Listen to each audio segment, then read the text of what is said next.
Hello, this is Walkerosaurus, educational guru at Denver Homeless Out Loud, and welcome to the Out Loud Report.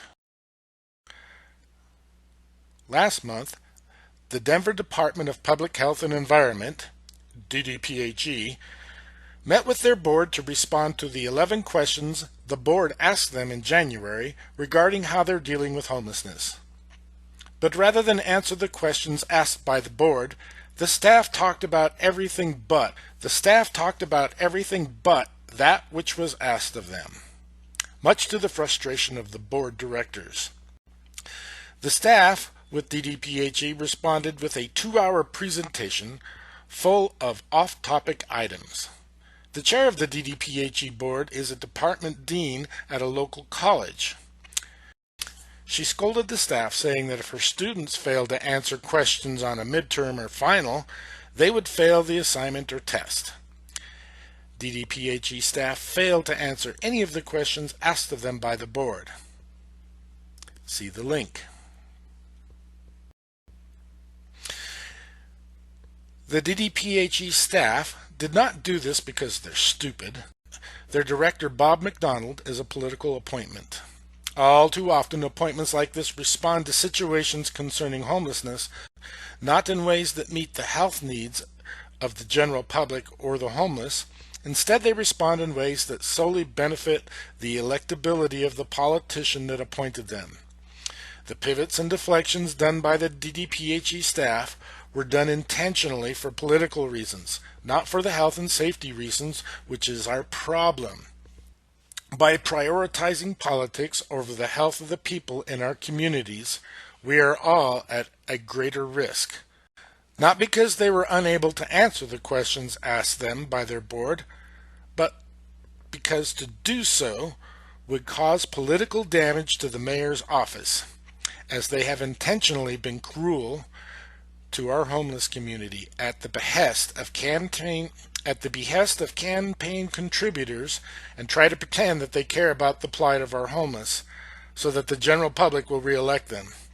Today we are going to look at some classic pivots and deflections used by many of these political appointees of the mayor who go out of their way to be cruel to the homeless. I'm gonna keep my distance. This week, homeless sweeps in Denver, Colorado. Deflections and pivots. So, members of the board, what questions do you have? Alrighty, here we go. I have a question, I think maybe for Britta, maybe for Danica. I'm curious, what are the factors that keep people in the encampments versus going to a different level of support? Understanding that there aren't enough homes or permanent housing for everybody, but what are the things unique to that population that make the encampments remain despite the services that are available? All right, let's stop it for a quick second. First off, he's asking what's keeping people stuck in the camps, and he's acknowledging that there's not enough housing available for folks. So he's acknowledged those two things, and let's take a look and see how Britta responds to that. See how she pivots.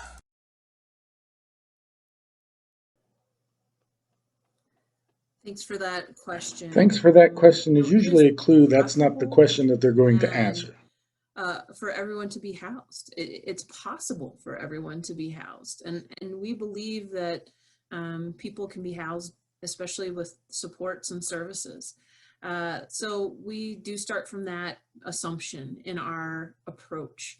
And like I said, we're growing our resources, but as you pointed out, we don't currently have ready and available affordable housing for everyone to move into right away. So did you catch it? First she acts like they are capable of housing everybody, and then she says, no, they're not capable of housing everybody. And so I'm going to put those statements right next to each other to show you the contrast of of how they set up a bunch of this double speak. Here we go. It's possible for everyone to be housed, and we believe that people can be housed, especially with supports and services. But as you pointed out, we don't currently have ready and available affordable housing for everyone to move into right away. Those statements are a bit contradictory. I mean, not direct opposites of each other. Another thing to be noted when people have conversations like this is you're never going to hear from folks that are responsible for seeing to it that there is housing available for people to tell you the gap between how much we actually have and how much we actually need, and what the difference is there and compared to what we have. Typically, most cities usually wind up having about 10% of what they need. It's like they've all made a political choice. So we're going to provide 10% of what we need in order to look like we're being busy so that we don't have to commit resources to the other 90% so we can get folks housed.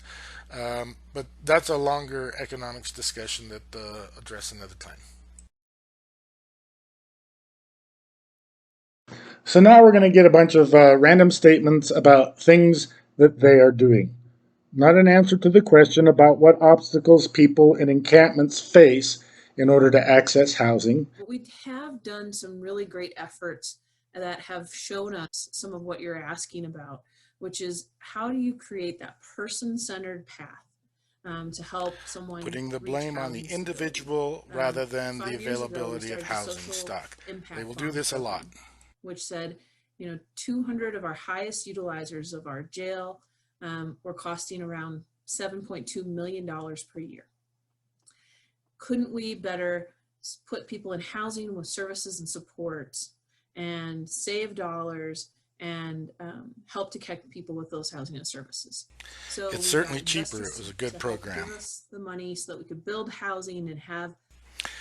Didn't account to actually building any housing, just that the opportunity to potentially build housing with the money that they saved is there. There'll be a lot of omissions with these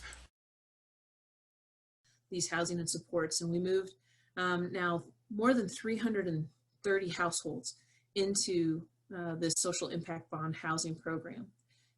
So of those 330 households that were high utilizers of our jail and our emergency rooms, when we could sit down and we could make the pathway to housing real and say, we have an apartment for you, and we had built relationship and trust, and we could really deliver on the housing.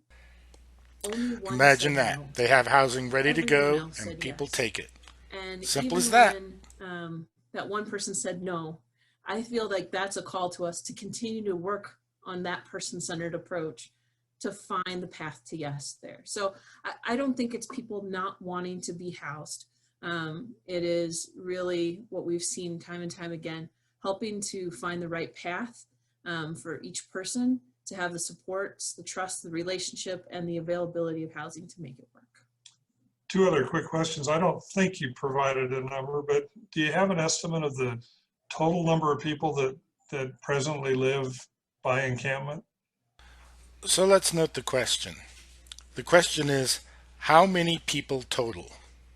Let's see if she can give an answer that answers the question, general, how many when you people look total? at, And how long homelessness, does it take her we to get see there? Somewhere between 20 and 25% of people experiencing homelessness in an outdoor environment, which tells you that about 75% to 80% tend to be in an indoor environment, like shelter, safe haven, or domestic violence shelters, or transitional housing programs. So that has been true in several communities, though in some of the coastal cities. No concrete number given. Anything to deflect from the question.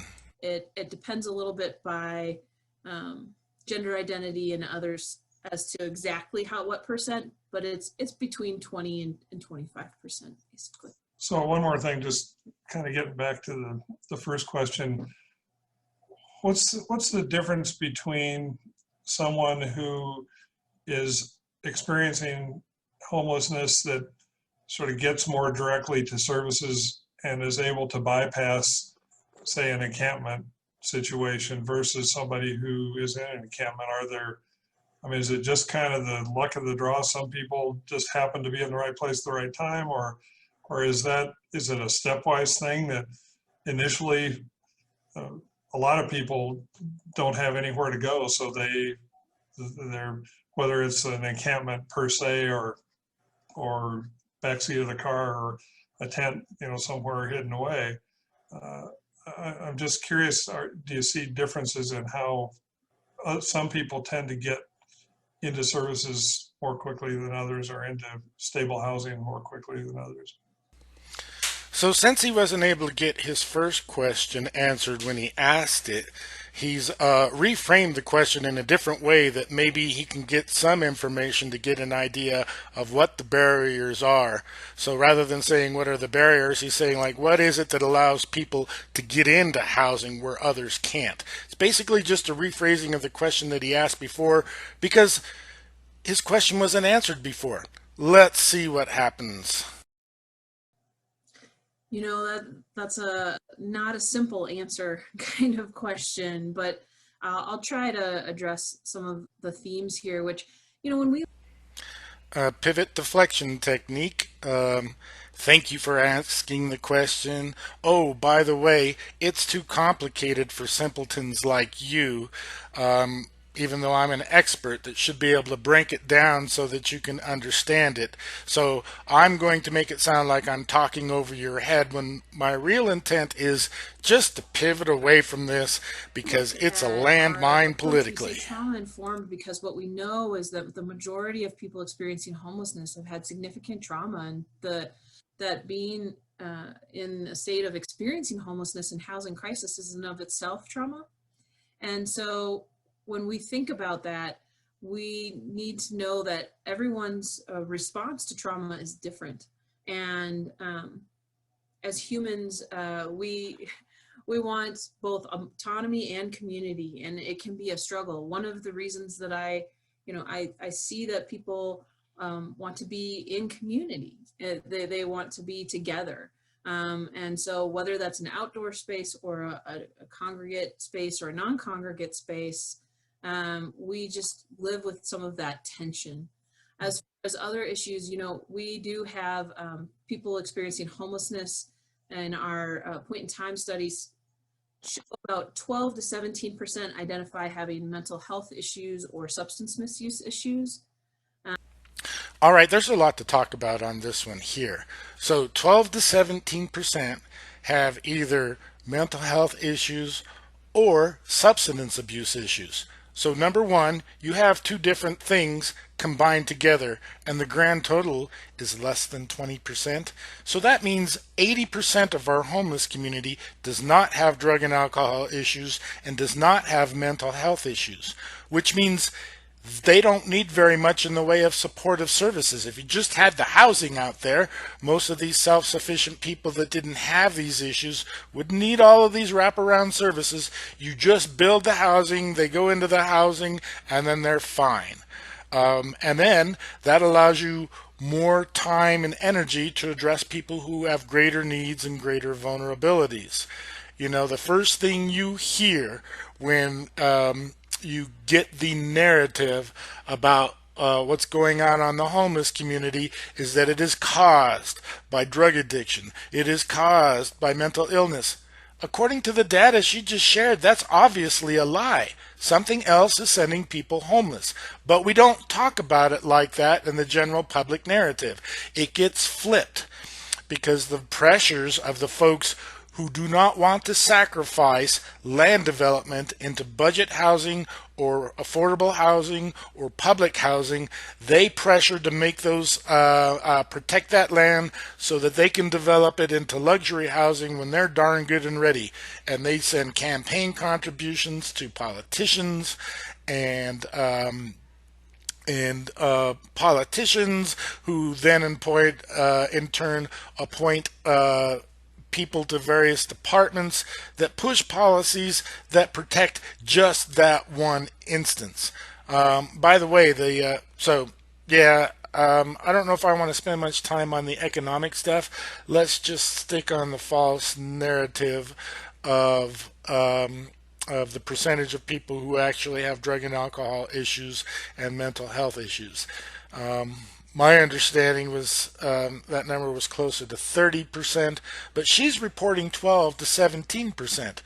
Either way, it's certainly very different than the public perception. And I know that there are more people with those particular issues of substance misuse and mental health that are in our outdoor environment and having unsheltered homelessness. But I would just remind us all that I'll still firmly believe and advocate that any person can be housed when we think about the purview of this department, and we think about 50 million people in our country struggling with mental health issues, or 20 million people struggling with substance misuse issues, and about 1.5 million Americans experiencing homelessness. We know that the vast majority who are struggling are doing it from a place of housing stability and housing. And so when we can wrap people with the services, we know that it's still possible to help people get housed. Thanks, that's really helpful. Hand up to help answer as well. So can I just, So this is the chair of the DDPHE board. She also happens to be a department dean at a local university, and is familiar with handing out assignments and expecting answers to the questions that she asked. This is pretty telling to DDPHE's unwillingness to be accountable, and just deflecting and pivoting in every say something really place quickly that they can. before I take any other questions? So as I watched this presentation, the dean, I can't help but to put on my dean hat and my professor hat, and I have to wonder if you all who did the presentation, while I appreciate there was a lot of information that we received, so I will acknowledge that. For me, it was just off target, because I kept wondering, were the questions that we submitted in January received by those who put the presentation together? Because it just missed the mark for me. I was sitting here with my paper of questions, and I felt like I feel when I'm in the professor role grading my assignments that I assign to the students. And I couldn't connect the assignment that was assigned with the assignment that we received back, because there were questions that were answered as far as Hep A outbreak and public health investigations timeline. We got information for wellness Winnie stats for engagement, for substance use navigators. We received information on COVID vaccine, 19 vaccination strategies and testing. I saw something regarding Homeless Leadership Council, which I've never even heard of, and we don't know who sits on that. That would have been great to receive information on. So while all of that was great information, I felt like we were going all around the mulberry bush, but we weren't hitting the target for me. We weren't landing on all of these 11 questions that we asked. And so I'm still walking away wondering this information, right? As far as these things, like advocates suggest that there's finger pointing among city agencies regarding who makes the call for sweeps. Is there a multi-agency group that discusses strategy and alternatives prior to executing the sweeps, or when it appears encampments may be getting to the point where a sweep may be coming for wellness Winnie stats for engagement, for substance use navigators? We received information on COVID vaccine, 19 vaccination strategies and testing. I saw something regarding Homeless Leadership Council, which I've never even heard of, and we don't know who sits on that. That would have been great to receive information on. So while all of that was great information, I felt like we were going all around the mulberry bush, but we weren't hitting the target for me. We weren't landing on all of these 11 questions that we asked. And so I'm still walking away wondering this information, right? We asked about DDPHE, or the mayor's office, describing the long-term strategy to address the homelessness issue and how city agencies are working to achieve the goals of the strategy. How have we evolved from Denver's road home? What resources are available to help people that helps them avoid living in an encampment? What is the flow process like for those who are persons experiencing homelessness who have gone through a sweep? Are they placed in a shelter, etc.? So there are multiple questions that I still don't have answers to. Although, again, I do appreciate the fact that you all put work into the presentation. I just feel like after 2 months and us not being able to even receive the presentation last night, so I feel like you all are working down to the wire. I still don't have my questions addressed. So I did have to go ahead and address that. So what other board members have questions or